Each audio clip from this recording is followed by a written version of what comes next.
Hello and welcome to the channel. My name is Annalisa and today I will be talking about the Dragon Prince Minithon. Technically the mini readathon is going between November 22nd when the Dragon Prince show comes out on Netflix, the next season of it that is, and November 25th, 3 days later, but I did it early because that was what worked with my schedule. And it works out because the challenge is also part tag, so it can also be used to just hype up for the Dragon Prince release, and so I can encourage you ahead of time to go on to Netflix on November 22nd and watch at least a couple episodes of the new Dragon Prince season. I'm really excited about the show. It's got so much good going for it, good rep. It's fantasy, and y'all know I love fantasy. It's got some great female characters, some great family relationships, great world building, quite nice looking animation. I always enjoy pretty animation, and just really enjoyable and cute characters. So the hosts slash people who came up with this tag and minithon are Wild Book Garden and Book Cave, and the name of the person who runs the Book Cave is Yvette, both of whom will be linked below.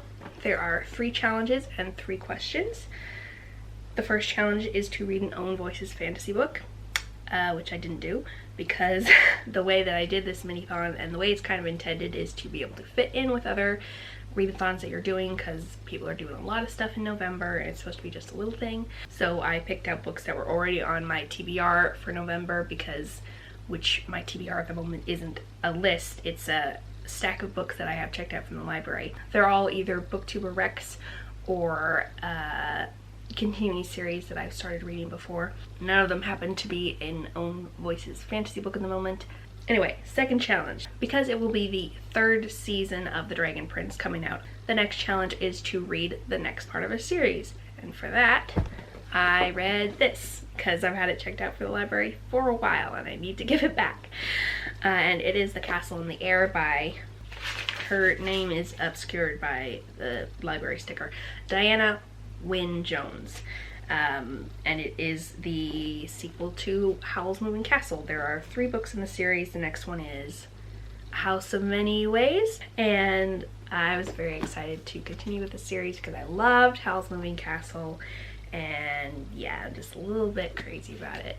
So Castle in the Air I didn't enjoy as much because we don't get to spend as much time with the old characters. This is mainly from the point of view of Abdullah, this fellow, and he is a new character. We do encounter the old characters, but not for ways into the story, and we mostly see them from Abdullah's point of view. Like a lot of other characters that Jones has created, Abdullah is not anywhere near perfect. He has a lot of negative traits, which I actually appreciate. Authors being okay with having characters who are supposed to be the good guys having a lot of negative traits. That's what she did with Howl. Personally, I find the mix of negative traits in Howl to be a lot less off-putting than the ones that Abdullah has. I think it's partially because in Howl's Moving Castle we aren't in the perspective of Howl pretty much ever. We're from the perspective of Sophie, who is a very likable and not very flawed character in my opinion. And so we see the more flawed character through the perspective of this person who's more pleasant to be in the perspective of. That's a roundabout way of saying it, but you might understand what I mean. It's less annoying to have a side character who's annoying than to have a perspective character who's annoying. Plus there were very specific things that I have a problem with that Abdullah is that other people might not take as strongly to. They might be more offended by something that Howl does, but specifically Abdullah is super fat phobic pretty early on in the book and never like apologizes for it or reforms in any way that I could tell, and then he doesn't like cats, so like that's 2 big marks against him, so that made me not really enjoy his character so much. But there were a lot of other enjoyable elements. Once again, I enjoyed the world building, I enjoyed the wackiness of the plot and the somewhat episodicness, because you go from one crisis to the next rather than having one cohesive thing going on. There is an overarching plot, but it's sort of made up of a bunch of little problems, kind of along the lines of Voyage of the Dawn Treader. I'm going to have slight spoilers here, but I'm going to be super vague. I'm going to talk about the ending, but I'm going to be super vague about it. But skip ahead if you don't want to know. One thing that I really like about Diana Jones, this is like a third time I'm trying to say her name. One thing I really like about her is the way she gives a very specific ending for each character that is super suited to them. Like, she doesn't just wrap up the whole thing and have like a set of endings that go along with it, and she doesn't just have the main characters have a good ending for them. She has each character, each side character, every character ever have a specific ending that is suited specifically to them, and I really enjoy that. It makes it very satisfying when you finally finish the book. Also, through this I went very fast. This is partially as opposed to, I'm also reading this at the moment, which is 180,000 words, and each page has a lot more words on it than this, because this is middle grade and that's adult, and also just the way they organized that book.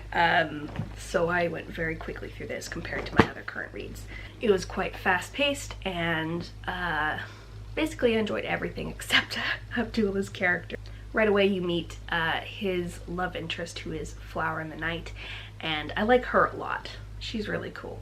And generally I like how Jones writes women. She does a great job. I don't think she's fatphobic. I think just she wrote this character to be fatphobic.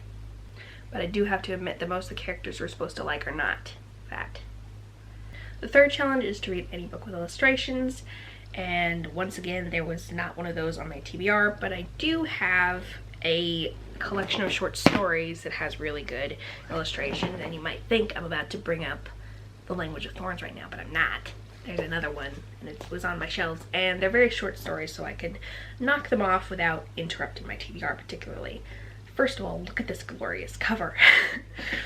This is The Tales of Deltora by Emily Rada, illustrated by Mark McBride, who is one of my favorite illustrators. I like illustrators a lot because I am one, but Mark McBride I think was the first person who I looked at his illustrations and was like, that is glorious. I wish I could do that. So here's one of them. Those are some dragons. What's another one? That's a spoiler. That's one of Emily Rada's monsters, one of my favorite monsters actually. It's really cool looking. I mean, it's really gross, but it's really cool looking. Her specialty I think is coming up with crazy monsters. Ooh, there's a pretty one. So this is a book that came, oh, there's a map too. Ooh. So this is a book that came out after the main series of Deltora Quest, which is over there. But this specifically is a collection of the history of Emily Rada's world, and most of the stuff in here you learn throughout the books, but this is where it's all collected into one place and is told in sort of a fairy tale type format instead of in a exposition type format. And you also get more details to each story. They are in chronological order of when they historically happened, but most of them are self-contained tales. You know what happens, but you don't know how it happened, and I really enjoyed exploring that and having all the gorgeous pictures. And the reason we were to read a book with illustrations is in reference to the fact that The Dragon Prince is animated. So then we have the tag with questions, and the first one is, like The Dragon Prince, middle grade literature can be, and often is, enjoyed by a wide range of people. Share an MG book you think is especially well suited to be enjoyed by readers of all ages. As I'm sure you're aware, especially based on the haul I just did, I love MG. I think it's wonderful for all ages. I have bookshelves full of mostly MG. The Deltora books I just talked about are MG. The Fairyland books right there are MG. The Narnia books are MG. Run to the Rescue is MG. Ella Enchanted could be considered YA, but it's definitely safe for MG readers. All of those up there, next to the globe, those ones, those are all not even MG. They're fully children's books, but I love them. They're the ones by Max Lucado, if you know who he is. And I think those two at the bottom under the Lord of the Rings are also MG. So I have a lot to choose from that way, but I will pick one I haven't talked about in a while. During the Monster-thon, I read Wizard of Earthsea by Ursula K. Le Guin. And that one I would interpret as MG based on the fact that the main character, you follow him from when he's about 10, I think, through him growing up, but it is very child friendly, and the way that things are simplified in it is very reminiscent of MG and the way things are expressed and stated, and the fact that there is no gore or sex in it. So, in the way of things being simplified, what I mean by that is sometimes in YA and adult, okay, you have to come at this from the perspective of I am autistic and I like to cut through things like small talk and any other sort of niceties of talking around a subject, or I feel like the way that a lot of people talk about important subjects like consent and the darkness within ourselves and friendship and loyalty and lots of big topics like that. I think neurotypical people tend to overcomplicate it and a lot of those topics get looked at in YA and adult, and I feel like a lot of factors are added in that don't necessarily actually have to do with making these decisions about what's important and how to treat things. And when people are writing MG, they tend to simplify it down so that it can be understood by young people, super young people, and sometimes I feel like that actually cuts away superfluous stuff and can make it easier for adults and teenagers to understand as well. I don't mind things being complicated, but I like any complications to actually be useful and helpful to figuring things out and sometimes the added complications are very superfluous. So I really like the way that Wizard of Earthsea gets down to the point, but it also has a lot of things that I think would appeal to adults, being it has good characterization, it has interesting magic systems, there's a magic costs things system, as well as a you need to know how to do things system. It involves the magic of knowing things' names, being somewhat able to control them, and names being very precious, and people using fake names most of the time. There are dragons, and there are some mysteries that I think both adults and young people can enjoy and take time to think about and aren't super obvious. So that's why I think that The Wizard of Earthsea by Ursula K. Le Guin is particularly well suited to adults who are thinking about trying out some MG, seeing how they like it. Another one that I find very adult friendly is the Narnia series. Part of that is a lot of adults who read it were raised on it, so it's very nostalgic for them, but I think also a lot of adults would just enjoy it. I'll talk more about why in a video I'm going to make hopefully in the near future, which is about my favorite male authors, which is basically about how I like male authors who treat women well, and I think that C.S. Lewis does, as well as addressing a lot of topics, not just Christian ones. He addresses a lot of Christian topics because that's his big thing, but he also addresses like stuff that other people deal with. And generally the whole portal fantasy world thing is just very fun, and he creates some pretty fun creatures himself. Question 2 is, some of the basic plot elements of Dragon Prince are familiar and much loved fantasy tropes. I would agree with that. Share a book with a common trope or plotline that you love anyway. Maybe it's done in a creative way, maybe the book just unapologetically embraces the trope, etc. And for that, I have to bring up Beauty and the Beast retellings. I love them, and I've just been reading a whole bunch of them thanks to some recommendations from the Wild Book Garden. She did a video recently that was get ready with her, and as she was doing her makeup, she talked about underrated Beauty and the Beast retellings, and so I just ordered all of them from the library because I'm crazy about Beauty and the Beast retellings. And there's a stack of ones I've finished. I've so far read Hunted and the Beast Keeper, and I have Of Beast and Beauty, which is a sci-fi one, waiting to be read, and I'm enjoying them very much. I'm going to talk more about them in a wrap-up I'll do at the end of the month, or you know, the beginning of next month when I get around to it. One Beauty and the Beast retelling I really did not enjoy was A Court of Thorns and Roses. Yeah, That was not good. Court of Mist and Fury, though, that was good. That's a very loose Persephone and Hades retelling, which is another fairy tale I very much enjoy / myth thing. But Beauty and the Beast retellings are my favorites because the whole concept of the essence of the original story is that two people falling in love not because of looks, or at least one of them is falling in love with the other not because of looks, and hence being an ace person, not because of sex appeal either. That's something I enjoy a lot. And so a lot of the people who retell them, such as in Uprooted and in Hunted and in the Disney versions, and what other ones? Oh, and I can't remember the name, but I'll write it down below or end up here. But it's one that Juliette Marillier wrote. In all of those, the thing that bonds the two Beauty and the Beast characters together is their minds. They, for some reason or other, they find something to talk about, usually something geeky, usually takes place in the library. Yes, please. Often takes place specifically, they bond over books. Or in the case of Uprooted, something intellectual that they're growing and working on together. It's like, yes! That's my favorite type of love story.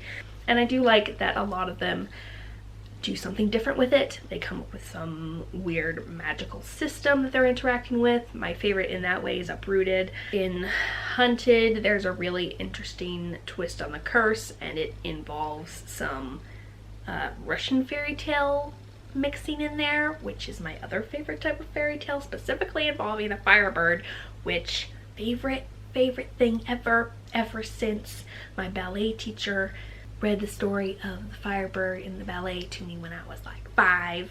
And what's the and the one in the Juliette Marillier retelling is the curse is that there are ghosts and all these different things. I love all these different takes on it coming in, but I also love the core remaining, the bonding over some intellectual thing. And then the third question is to talk about one of your favorite moments from the show, spoiler free please, or just one of the elements you love. First of all, I want to talk about something I don't love, which is making it hard for me to watch the rest of season 2 right now, which is I can't stand, I would name him if I could, but the guy who's introduced in the first episode as the advisor / magic doer for the king.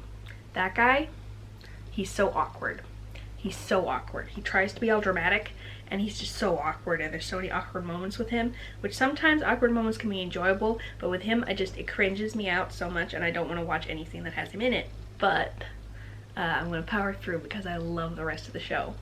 And he's doing a lore dump in the episodes that I'm watching right now, so I kind of have to watch his episodes. I need the lore. I think that's spoiler free. But good things. I also like Wild Book Garden mentioned. I love the family elements. Both I'm especially fond of the adopted child / stepchild to parent relationships and how sweet those are. Adoption is particularly near and dear to my heart, and then and the adoptive siblings and the pets, the animal characters, and just all the characters. I love the characters. They're my favorite part. They're great. As well as the magic system. Kind of mentioned this at the beginning, but God, it's so good. And I do really enjoy animation, especially animation that's a la Avatar: The Last Airbender, that's quite pretty and stuff like that. I don't like things that I consider ugly animation, being like Adventure Time with the skinny arms. I hate that. I hate it so much. Also Rick and Morty and all those ones with the ugly animation. I don't like them. I can't watch them. I don't care how good they are. I can't watch them. I can't look at those pictures. Don't come for me for hating the other shows. I think they're fine plot-wise, probably. I just cannot watch them. Also, no offense to the artists who worked on those. It's your style. You can do whatever style you want. I just don't need to watch it. So that was the tag. I would love to know if you have watched The Dragon Prince or Avatar: The Last Airbender. I love to talk about that too. And if you plan to watch the new season, if you have watched it, do you also find that character cringy? And what's your favorite part about it? Oh, and what are you reading during November? Because I've got a crazy TBR. I know a lot of other people have a crazy TBR, and a lot of people are trying to make up for having a terrible reading month of October, which I did, which is why there's no October wrap up. Because I read 2 books, and both of them were the new books from the In Death series, which I've already reviewed for you a number of times. But 2 books in a month is not my usual thing. I was doing a lot of art. Yeah, and I was a little bit rebounding from September because I read a lot in September. So tell me what's going on with you. Thank you for watching, and I'll see you in the next video. Bye.